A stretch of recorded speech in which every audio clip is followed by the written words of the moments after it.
보이고 들리는 바이블 스터디 세 번째 시간을 시작하겠습니다. 오늘은 여러분과 함께 출애굽기 이야기를 해보려고 합니다. 출애굽기는 우리 성도들에게 있어서 가장 중요한 성숙의 문제를 다루고 있기 때문에 대단히 중요합니다. 저와 함께 지도와 또 준비된 글들을 보면서 우리 함께 시작해 보도록 하겠습니다. 세 단계가 필요한데요. 첫 번째는 자유, 성숙, 영적 싸움. 이 세 단계를 거쳐서 우리가 예수 믿는 사람으로서의 이 땅에서의 승리의 삶을 살 수가 있습니다. 이 지도를 보면서 우리가 한번 해보면 좋겠는데 잘 안 보이시죠? 이 교육과, 저희 교회 교육과는 이중실판으로 되어 있어가지고 이렇게 하면 잘 보이십니다. 그쵸? 잘 보이시죠? 네. 자, 그럼 한번 시작해 보도록 하겠습니다. 여러분 보시는 대로 이쪽이 애굽, 이집트고요. 그리고 바로 여기가 하나님께서 약속하신 젖과 꿀이 흐르는 가나안 땅이 되겠습니다. 430년간 애굽에서 노예 생활을 하다가 모세라고 하는 하나님께서 보내신 위대한 지도자를 통해서 이제 젖과 꿀이 흐르는 가나안 땅에 들어가게 되는데, 이 빨간색 선을 보시면 알 수 있듯이 하나님께서 이러한 과정을 통해서 이스라엘 백성들이 약속하신 그 땅을 허락해 주셨거든요. 이 과정이 상당히 중요합니다. 이 과정을 우리가 잘 이해해야 성숙의 과정을 우리가 경험할 수가 있게 되는 것입니다. 사도 바울이 고린도 교회들한테 불만을 가지고 있는 이유는 무엇입니까? 고린도 교회들이 예수 믿는 사람들이에요. 분명히 영적인 자유를 누리고 있는 사람들입니다. 그런데 그 사람들의 문제가 무엇입니까? 젖이나 먹고 단단한 식물을 먹지 못하는, 즉 성숙의 문제가 있는 것입니다. 성숙의 문제가 있으니까 당연히 영적 싸움에서 이길 수가 없죠. 오늘날에도 그런 그리스도인, 고린도 교회들과 같은 그리스도인들이 많이 있습니다. 그래서 우리가 출애굽기를 면밀하게 살펴보는 것이 대단히 중요합니다. 이 출애굽기 속에 뭐가 있다고요? 성숙의 과정이 담겨져 있기 때문에 그렇습니다. 그럼 한번 살펴보도록 하겠습니다. 12곳의 스팟이 중요합니다. 12곳의 스팟을 우리가 한번 저와 함께 살펴보시면서 아마 이 과정 마치시고 나면요, 이게 이제 출애굽기부터 신명기까지의 말씀의 과정이거든요. 아마 여러분들이 읽고 싶으실 거예요. 한번 시작해 보도록 하겠습니다. 자, 이제 모세를 통해서 드디어 애굽에서 나가게 되었습니다. 10가지 재앙이죠. 강계, 입하수, 도구, 황감장. 좋은 주일학교를 나오신 분들은 10가지를 이렇게 다 배울 수가 있습니다. 나일강을 피로 만드시는 것, 개구리 재앙, 그 다음에 이, 파리, 수역, 그 다음에 독종, 그 다음에 우박, 그 다음에 황충, 메뚜기죠. 그 다음에 캄, 3일 동안 어둠이 많은 것, 그 다음에 마지막에 장자의 죽음. 10가지 재앙을 통해서 그들이 애굽의 바로가 두 손 두 발 다 들었습니다. 그래서 출애굽을 하게 되는데, 그 출발점이 어디냐? 첫 번째 스팟입니다.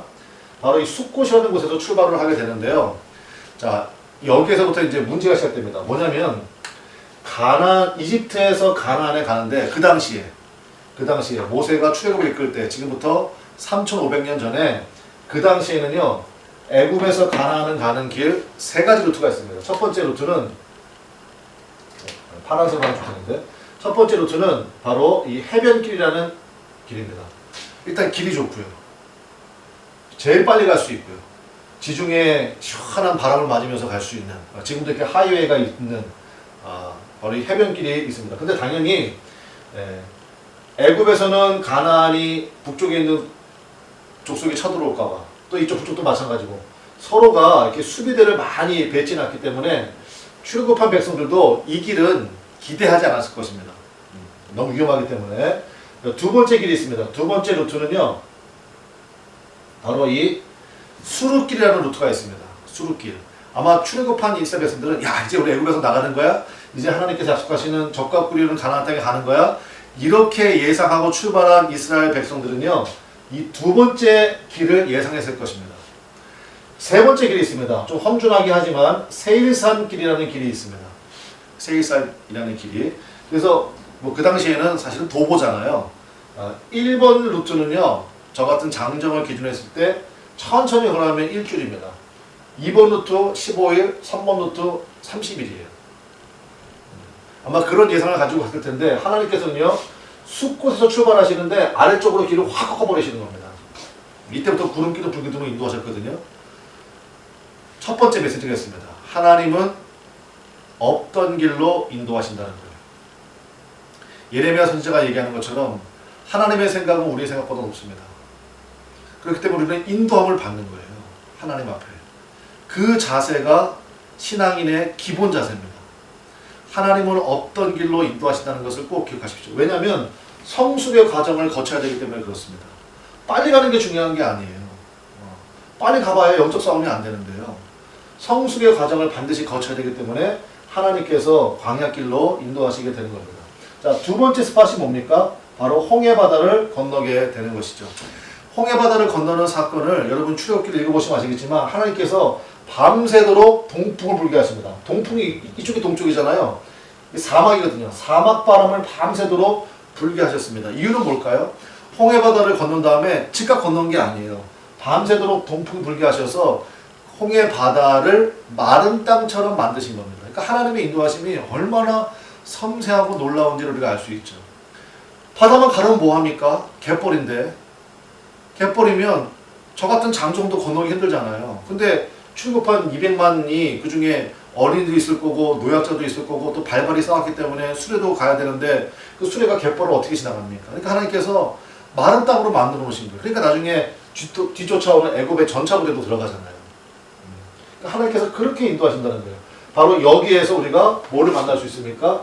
자유가 되는 거죠. 홍해바다를 건널 때 이스라엘 백성들이 한 것은 아무것도 없습니다.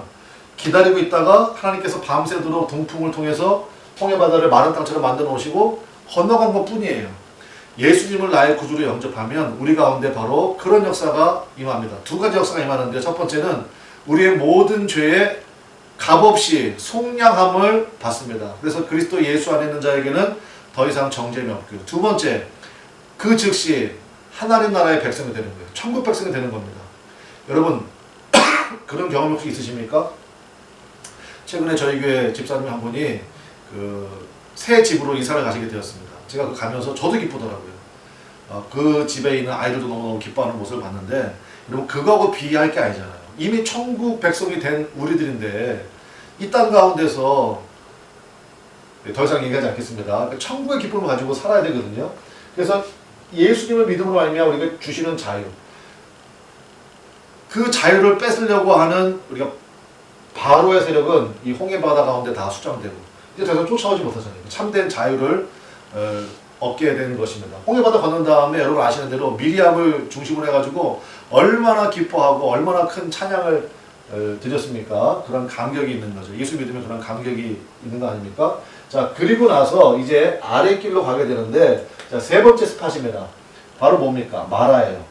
홍해바다 건너고 마라까지 3일 걸렸습니다. 근데 3일 만에요. 불평이 나오는 거예요. 여러분 그렇습니다. 그 은혜라는 게, 받은 은혜라는 게요. 3일 이상을 못 가요. 그래서 한국에는 뭐가 있습니까? 3일 기도회가 있는 거죠. 수요 예배가 있는 거예요. 주일날 받은 은혜 3일 정도 되면 다 떨어지거든요. 그러니까 마라 가서 쓴물이에요. 쓴물. 그러니까 물을 마셔야 되겠는데 쓴물이에요. 마실 수가 없는 물이에요.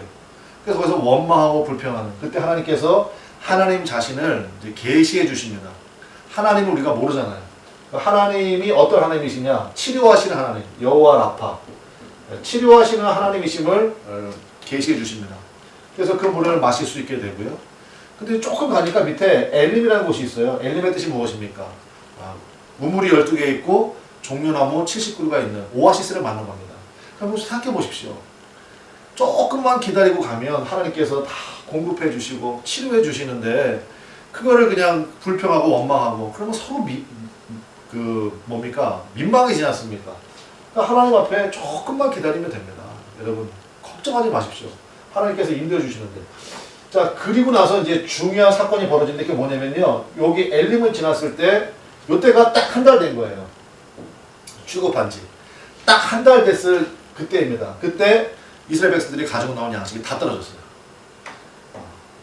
왜냐? 아까 얘기했죠. 이스라엘 백성들은 한 달이면 간다고 생각했습니다. 한 달이면 간다고 생각했기 때문에 누구 마음대로 안 되죠. 됐고, 이때부터 이제 양식이 떨어졌으니까 뭐가 되잖아요. 이때부터 바로 뭐가 나옵니까? 하나님께서 만나를 공급해 주시는 거죠. 만나. 가나안 땅에 들어가서 그 땅의 소산물을 먹을 때까지 만나와 메추라기를 공급해 주시는 일이 벌어지게 됩니다. 그래서 하나님이 공급하시겠습니다. 여러분 걱정하지 마십시오. 자, 그리고 나서 이제 네 번째 스팟이 바로 르비딤이라는 곳입니다. 르비딤. 르비딤 너무너무 중요합니다. 르비딤에서 어떤 일이 벌어졌습니까? 르비딤에서요, 아말렉 군대, 정규군이거든요. 아말렉 군대와 전쟁이 벌어진 겁니다. 아말렉 군대와. 근데 이스라엘 백성은요, 노예로만 있었지 한 번도 군사훈련을 받아본 적이 없잖아요. 근데 아말렉은 정규군대입니다. 여호수아가 이 아말렉 군대와 싸우는데 모세는 이 싸움의 모습을 보면서 높은 곳으로 올라갑니다. 그래서 모세가 뭐합니까? 두 손을 들고 기도해요. 르비딤에서는 뭘 배워야 되느냐? 기도를 배워야 됩니다. 자유에서 영적 싸움으로 나가는 그 성숙의 단계 가운데 첫 번째로 우리가 배워야 될 게 뭐냐? 바로 기도를 배워야 된다는 것입니다. 기도. 현장 가운데 여러분의 삶의 현장이 사실 녹록하지가 않지 않습니까? 여러 가지 문제가 있을 수 있습니다. 영적 싸움에 싸움을 하는 게 아니에요. 싸움을 보면서 두 손 들고 기도할 수 있어야 됩니다. 그래서 기도를 할 때 성경 보시면 아시겠지만 모세의 손이 올려져 있으면 전쟁에서 이기고 힘들어가지고 손이 내려가면 전쟁이 불리해지고 이런 일이 벌어졌잖아요. 그래서 한쪽 손씩을 아론과 훌, 이 기도의 동역자들이 도와주는 그런 장면이 나오지 않습니까? 목사님, 저에게는 기도의 동역자가 없어요. 여러분이 먼저 아론과 훌이 되십시오. 기도하는 분이 있으면 옆에서 같이 그분을 위해서 중보기도 해주시면 돼요. 그것도 저도 없다. 그럼 일단 여러분 손 들고 기도해 보십시오. 그럼 하나님께서 반드시 아론과 훌을 보내주십니다. 그래서 전쟁이 이겼습니다. 그래서 르비딤에서 기도를 보여야 됩니다.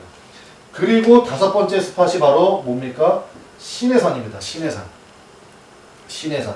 그래서 여기까지 또 엘림에서 여기까지가 또 한 달입니다. 그러니까 시내산까지가 정확하게 숫곳에서 출발해가지고 이 시내산까지 2달이 걸린 겁니다. 2달. 2달이 걸리고 이 시내산에서 얼마를 머물게 되느냐? 11개월 5일을 머물게 됩니다. 시내산은 오래 머물죠. 11개월 5일을 머물게 됩니다.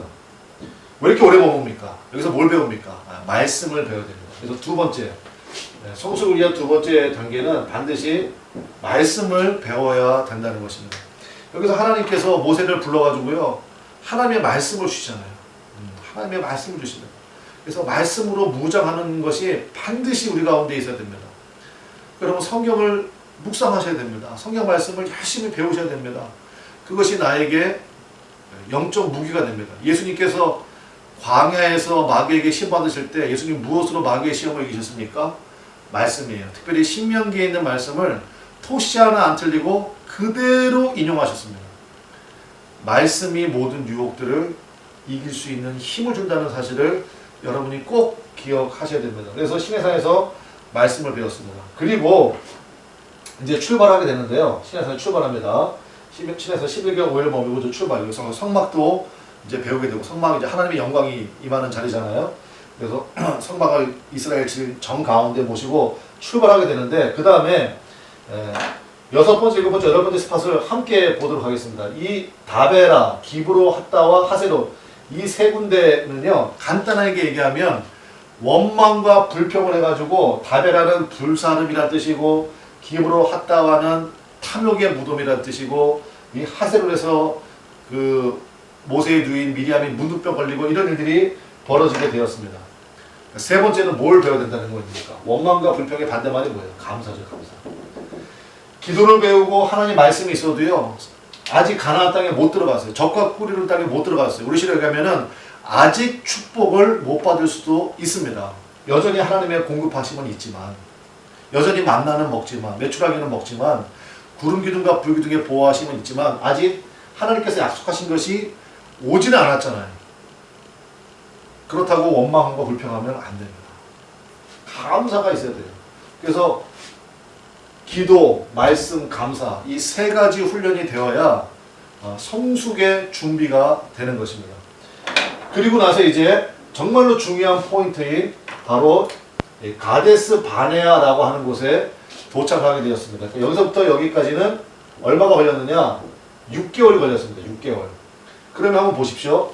숲곳에서부터 시내산까지가 2달, 시내산에서 11개월 5일, 그 다음에 시내산에서 가데스 바네아. 가데스 바네아는요, 우리 식으로 얘기하면 좀 이해하기 쉽게 말씀드리면 서울에 가려고 그러는데 과천까지 온 거예요. 과천에서 남태령만 넘으면 서울이잖아요. 제가 그 동네 살아가지고 잘 알거든요. 그러니까 다 온 거예요.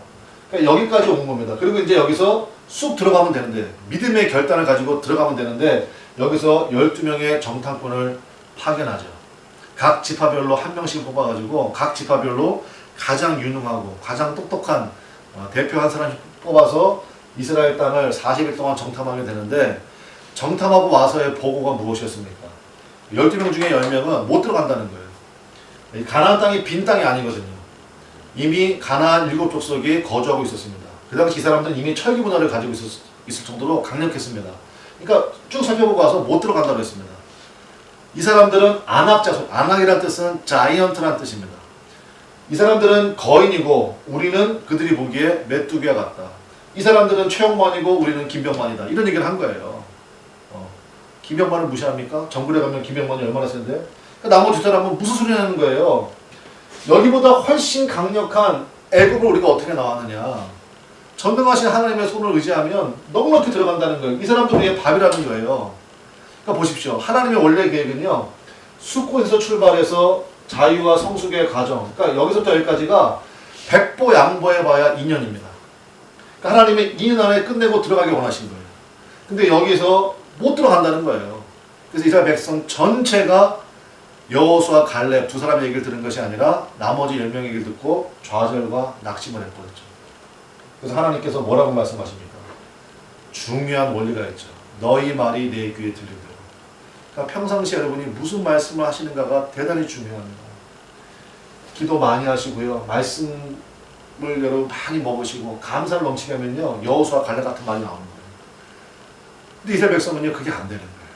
그래서 하나님께서 뭐라고 말씀하셨습니까?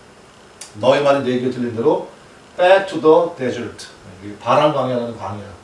바로 이 광야에서 37년 5개월을 보내게 되는 거예요. 그래서 광야 40년이 되는 거예요. 광야 40년. 하나님의 원래 계획은 2년이었는데. 자, 그리고 나서 이제 40년이 되었을 때 하나님께서 이제 때가 됐다 해서 들어가서 40년 1월에 모세의 누인 미리암이 죽고요. 5월에 아론이 죽고요. 그 다음에 여기쯤 왔을 때 그 느보산이라는 산이 있잖아요. 여기서 11월에 했는데 그때 모세가 죽습니다. 모세가 죽기 전에 보십시오. 그러니까 출발하기 전에 백성을 계수했습니다. 몇 명인가? 20세 이상의 숫자가 몇 명인가? 계수했는데 여기 들어가기 전에 계수해 보니까 숫자를 줄지 않았는데 사람이 바뀐 거예요. 이 사람들은 광야 40년 동안 다 죽었고 광야에서 태어난 신세대가 이제 여기를 들어가게 된 거예요. 그래서 모세 입장에서는 이 광야의 신세대들은 하나님께서 애굽에서 하신 일, 홍해바다를 건너게 하신 일 잘 모르잖아요. 그러니까 모세가 3편의 유언 설교를 합니다. 그게 바로 신명기예요. 신명기는 모세의 3편의 유언 설교다. 이렇게 보시면 됩니다. 거기서 모세가 유언을 하고 이제 리더십이 이양이 되죠. 바로 여호수아에게 리더십이 이양이 됩니다. 그래서 여호수아가 이끄는 군대가 요단강을 건너서 이제 여리고부터 점령을 해서 영적 싸움을 시작하게 되는 것이죠. 그래서 33전 33승을 거두게 되는 그러한 일을 벌이게 되는 것입니다. 그 성도는요, 두 개의 강을 건너야 됩니다. 첫 번째가 홍해바다고 두 번째가 요단강이에요. 홍해바다는 우리에게 자유와 그 다음에 뭐를 훈련시키는 겁니까? 성숙. 기도와 말씀과 감사의 훈련이 되면 그 다음에 요단강을 건너는 겁니다. 찬송 중에 요단강 건너가 만나리. 그게 끝이 아닙니다. 요단강 건너면요, 그때부터 영적 싸움이에요. 영적 싸움. 우리의 삶 가운데 바로 영적 싸움을 할 수 있는 그 힘이 바로 이 출애굽기 속에 있음을 여러분이 분명히 인지하시고 이 말씀을 보시면서 이스라엘 백성들처럼 정말 하나님의 원래 계획이었던 2년 안에 끝내시는 우리 모두가 되기를 바랍니다. 믿음의 결단을 가지고 주신 말씀을 믿고 공급하신 믿고 감사하며 가면 하나님께서 주시는 그 놀라운 사명의 자리, 축복의 자리에 우리가 속히 들어가게 될 줄로 믿습니다. 다음 시간에 더 깊은 내용을 가지고 만나도록 하겠습니다. 감사합니다.